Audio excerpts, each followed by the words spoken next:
Intro on May 7, 2021. The largest fuel pipeline in the United States went dark.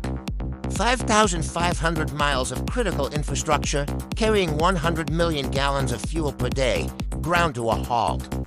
Gas stations ran dry. Panic buying swept across the East Coast. This wasn't a mechanical failure or a natural disaster. This was a hostage situation. And the hostage was the energy supply of a nation. The weapon wasn't a bomb. It was a piece of code, a digital plague known as ransomware. It silently encrypts a victim's files, locking them away behind an unbreakable wall of code. Then comes the demand, a ransom, usually in cryptocurrency. In exchange for the key to get your data back, it is the digital equivalent of kidnapping. The breach to shut down of the Colonial Pipeline didn't begin with a sophisticated nation-state attack. It started with a single password, a compromised credential for a remote access account. Found for sale on the dark web, that was all it took for the hackers to walk right in through the front door, plant the ransomware, and seize control of the entire network. The dilemma Colonial Pipeline was faced with an impossible choice, the same one every ransomware victim faces: to pay or not to pay. Paying the criminals only encourages them. But not paying could mean catastrophic. Long-term damage to their systems and the country's fuel supply. With the nation watching, and against the official advice of the FBI, they made a decision. They paid, nearly $4.4 million in Bitcoin.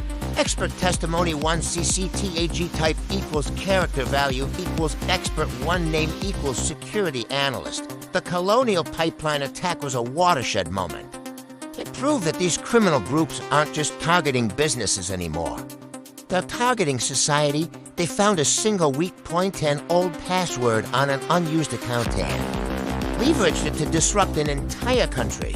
It shows that your security is only as strong as your most forgotten, neglected entry point. Expert testimony 2, CCTAG type equals character, value equals expert 2, name equals cybersecurity critic. Everyone focuses on the hackers, but let's be clear, this was a failure of basic security hygiene. The entry point was an old VPN account that wasn't even using multi-factor authentication. This isn't some brilliant, unpreventable attack. This was a company handling critical national infrastructure that left the front door unlocked. The hackers just walked in. Conclusion, so who is to blame? The sophisticated criminals exploiting our connected world? Or the corporations that failed to implement basic protections for our most critical infrastructure? The Colonial Pipeline wasn't just a wake-up call. It was a stark revelation. It proved that the greatest threats we face live in the gray area between malicious intent and corporate negligence.